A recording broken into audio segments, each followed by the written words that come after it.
বাংলাদেশ বিমান বাহিনীর জন্য লালমনিরহাটে নির্মাণ করা হচ্ছে এশিয়া মহাদেশের দ্বিতীয় বৃহত্তম বিমান ঘাঁটি। এই বিমান ঘাঁটিটি ভারতের শিলিগুড়ি করিডোর থেকে মাত্র 12 কিলোমিটার দূরত্বে অবস্থিত। অত্যন্ত সরু এই করিডোর দিয়ে ভারতের মূল ভূখণ্ডের সাথে পূর্বাঞ্চলীয় 7টি রাজ্য যোগাযোগ রক্ষা করে। লালমনিরহাট বিমানবন্দর থেকে মাত্র 2 মিনিটে ভারতের শিলিগুড়ি করিডোরে হামলা করা সম্ভব। বাংলাদেশের চিকেন নেকের এত কাছাকাছি বিমান ঘাঁটি নির্মাণ করায় আপত্তি জানিয়েছে ভারত। বাংলাদেশের কৌশলগত নিরাপত্তার জন্য লালমনিরহাট বিমান ঘাঁটি খুবই গুরুত্বপূর্ণ। এই বিমান ঘাঁটি ভারতের চিকেন নেকের ওপর নিঃশ্বাস ফেলছে। বাংলাদেশ বিমান বাহিনী খুব শীঘ্রই এই বিমান ঘাঁটিটি চালু করা হবে। এই বিমান ঘাঁটি চালু করতে পুরোদমে কাজ শুরু করেছে বাংলাদেশের প্রতিরক্ষা মন্ত্রণালয়। লালমনিরহাট বিমান ঘাঁটি চালু হলে চিকেন নেক দিয়ে ভারতের দুশ্চিন্তা আরও বাড়বে, কারণ চিকেন নেক দিয়ে ভারত তাদের মূল ভূখণ্ডের সাথে পূর্বাঞ্চলীয় 7 রাজ্যের যোগাযোগ রক্ষা করে। বন্ধুরা, আজকের এই প্রতিবেদনটিতে আমরা জানাবো লালমনিরহাট বিমান ঘাঁটির কাজ সম্পন্ন হলে বাংলাদেশ ভারতের ওপর কতটা প্রভাব বিস্তার করতে পারবে, তাই তুলে ধরব আজকের প্রতিবেদনে। লালমনিরহাটের বিশাল এই বিমান ঘাঁটির ইতিহাস আজ থেকে প্রায় 100 বছরের পুরনো। 1931 সালে ব্রিটিশ সরকার এই অঞ্চলে বিমান ঘাঁটি নির্মাণ করে। শুধু তাই নয়, দ্বিতীয় বিশ্বযুদ্ধ চলাকালে এই বিমান ঘাঁটি ছিল মিত্রবাহিনীর একমাত্র ভরসাস্থল। পরবর্তীতে 1947 সালে এই বিমান ঘাঁটির কার্যক্রম বন্ধ হয়ে যায়। দেশ স্বাধীন হওয়ার পর 1972 সালে বাংলাদেশ বিমান বাহিনীর হেডকোয়ার্টার স্থাপন করার সিদ্ধান্ত নেওয়া হয় লালমনিরহাট বিমান ঘাঁটিতে, কিন্তু শেষ পর্যন্ত ভারতের আপত্তির কারণে লালমনিরহাটে বিমান ঘাঁটি স্থাপনের কাজ বন্ধ রাখা হয়। এরপর থেকে পরিত্যক্ত অবস্থায় পড়ে আছে বাংলাদেশের এই গুরুত্বপূর্ণ বিমান ঘাঁটি। লালমনিরহাট বিমান ঘাঁটির আয়তন প্রায় 2000 একর পর্যন্ত। তাছাড়া এই বিমানবন্দরে 4000 কিলোমিটারের রানওয়ে রয়েছে। বিশাল এই বিমানবন্দর থেকে অসংখ্য যুদ্ধ বিমান অপারেট করা সম্ভব হবে, যেটি ভারতের দুশ্চিন্তার অন্যতম কারণ লালমনিরহাটের বিমান ঘাঁটিটি এতটাই বিশাল যে এই ঘাঁটি থেকে কমপক্ষে 50 থেকে 70টি যুদ্ধ বিমান একসঙ্গে উড্ডয়ন করতে পারবে। লালমনিরহাট বিমান ঘাঁটির আয়তন বিশাল হওয়ার কারণে এই বিমান ঘাঁটিকে 3টি অংশে বিভক্ত করা হবে। এর একটি অংশ সবসময় মোতায়েন থাকবে বাংলাদেশের যুদ্ধ বিমানগুলো, অপর একটি অংশ ব্যবহার করবে সাধারণ যাত্রীবাহী বিমানগুলো, এবং শেষ অংশ ব্যবহার করা হবে বিমান বাহিনীর পাইলটদের শিক্ষা, প্রশিক্ষণ এবং মেইনটেনেন্স পরবর্তী উড্ডয়নের কার্যক্রমের জন্য। তবে যুদ্ধকালীন সময়ে পরিপূর্ণ বিমান ঘাঁটি ব্যবহার করবে বাংলাদেশ এয়ারফোর্স। তাছাড়া লালমনিরহাটে নির্মাণ হচ্ছে বাংলাদেশ এভিয়েশন অ্যান্ড অ্যারোনটিক্যাল বিশ্ববিদ্যালয়। ভবিষ্যতে এই বিশ্ববিদ্যালয়ের স্টুডেন্টরাই দেশের মাটিতে তৈরি করবে যুদ্ধ বিমান।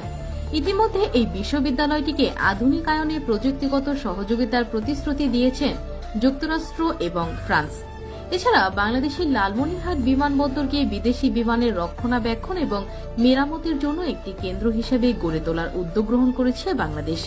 লালমনিরহাটে বিমান ঘাঁটিতে সৌদি আরব, চীন, আরব আমিরাত, যুক্তরাষ্ট্র, কাতার সহ বিভিন্ন দেশ এই প্রকল্পে বিনিয়োগ করতে আগ্রহ প্রকাশ করেছে, কারণ এই বিমানবন্দরটিকে আন্তর্জাতিক হাব হিসেবে গড়ে তুলতে চাইছে বাংলাদেশ। একটি পরিপূর্ণ বিমান ঘাঁটি নির্মাণের জন্য 400 থেকে 500 একর জমি যথেষ্ট।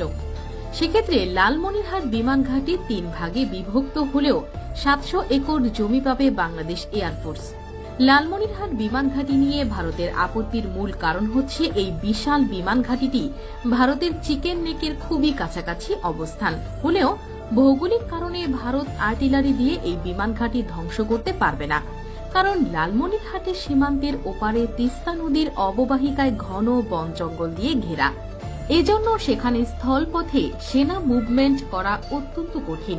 অপরদিকে বাংলাদেশে বিমান বাহিনী এই ঘাঁটি ব্যবহার করে মাত্র কয়েক মিনিটের মধ্যে শিলিগুড়ি করিডোর ধ্বংস করে দিতে পারে। আর শিলিগুড়ি করিডোর ধ্বংস করে দিতে পারলে ভারতের মূল ভূখণ্ডের সাথে দেশটির পূর্বাঞ্চলীয় 7 রাজ্যের যোগাযোগ সম্পূর্ণ বিচ্ছিন্ন হয়ে যাবে। লালমনিরহাটের বিমান ঘাঁটি নিয়ে ভারতের সবচেয়ে বড় ভয়ের কারণ এই বিমান ঘাঁটিটির আধুনিকায়ন এবং সংস্কার কাজ করবে চীনের প্রতিষ্ঠান। তবে ভারত এটি নিয়ে তীব্র আপত্তি জানালেও বাংলাদেশ ভারতের এই আপত্তিটিকে খুব একটা পাত্তা দেয়নি। বিগত ভারত মদতপুষ্ট শেখ হাসিনা সরকারের উপর ভারত চাপ প্রয়োগ করলে এই বিমানবন্দরের কাজ বন্ধ হয়ে যায়। তবে নতুন সরকার ক্ষমতায় আসার পর এই বিমান ঘাঁটি নির্মাণের কাজ দ্রুত গতিতে এগিয়ে চলছে। এই বিমান ঘাঁটিটি চালু হলে ভারতের পক্ষে আর কোনো দিন বাংলাদেশের উপর হামলা করা আর কখনোই সম্ভব হবে না। কারণ ভারত বাংলাদেশের উপর হামলা চালাতে গেলেই তাদের চিকেন নেক বন্ধ করে দিতে পারবে বাংলাদেশ। বাংলাদেশের গুরুত্বপূর্ণ এই ভৌগোলিক অবস্থানের কারণেই ভারত বাংলাদেশের ওপর হামলা চালানোর আগে 100 বার ভাববে। যুদ্ধকালীন সময়ে বাংলাদেশ যদি শিলিগুড়ি করিডোর বন্ধ করে দেয়, তাহলে ভারতের কোনো রসদ পৌঁছানো সম্ভব নয় এই অঞ্চলে। তাই নিশ্চিত করে বলা যায়, শিলিগুড়ি করিডোর বন্ধ করে দিতে পারলে বাংলাদেশ এই অঞ্চলে জয় লাভ করবে।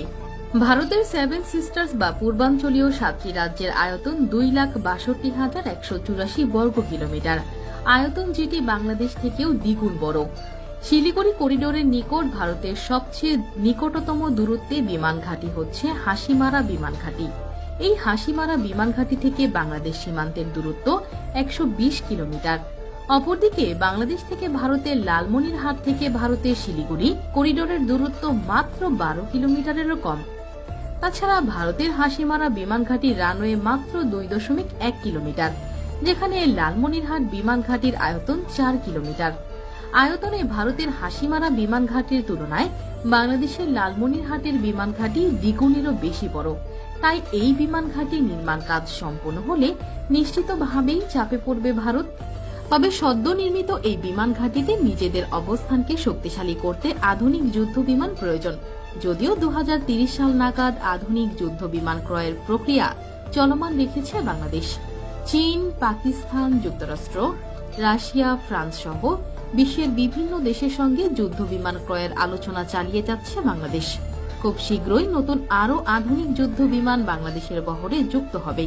আর সেসব যুদ্ধ বিমান বাংলাদেশের বহরে যুক্ত হলে নিঃসন্দেহেই আরও শক্তিশালী হবে বাংলাদেশ। 2028 সাল নাগাদ এই বিমান ঘাঁটির কার্যক্রম পরিপূর্ণভাবে শুরু হবে।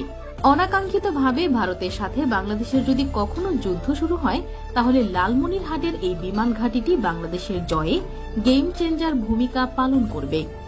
লালমনিরহাট বিমান ঘাঁটি বাংলাদেশের কৌশলগত নিরাপত্তা বৃদ্ধির পাশাপাশি বাংলাদেশকে এশিয়ার আঞ্চলিক হাব হিসেবেও গড়ে তুলবে।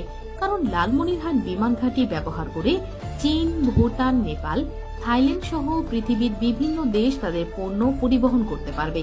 তাছাড়া লালমনিরহাটের ভৌগোলিক অবস্থান এমন একটি অঞ্চলে যা এশিয়ার গুরুত্বপূর্ণ বিমানপথের কাছাকাছি, যার ফলে এই অঞ্চলে বিমান ঘাঁটির পাশাপাশি বিমানবন্দর নির্মাণ হলে সেটি বাংলাদেশের অর্থনীতির জন্য গুরুত্বপূর্ণ ভূমিকা পালন করবে। এই বিমানবন্দরটির কাজ সম্পূর্ণ হলে এটি দক্ষিণ এশিয়া ও দক্ষিণ পূর্ব এশিয়ার সংযোগস্থল হিসেবে কাজ করতে পারে। তো বন্ধুরা, আপনার কি মনে হয়, ভারতের আপত্তিকে পাত্তা না দিয়ে লালমনিরহাট বিমানবন্দরের নির্মাণ কাজ দ্রুত শেষ করা উচিত? আপনার মূল্যবান মতামত জানান আমাদের কমেন্ট বক্সে। দেখা হবে পরবর্তী কোনো ভিডিওতে। সে পর্যন্ত ভালো থাকুন, সুস্থ থাকুন। আল্লাহ হাফেজ।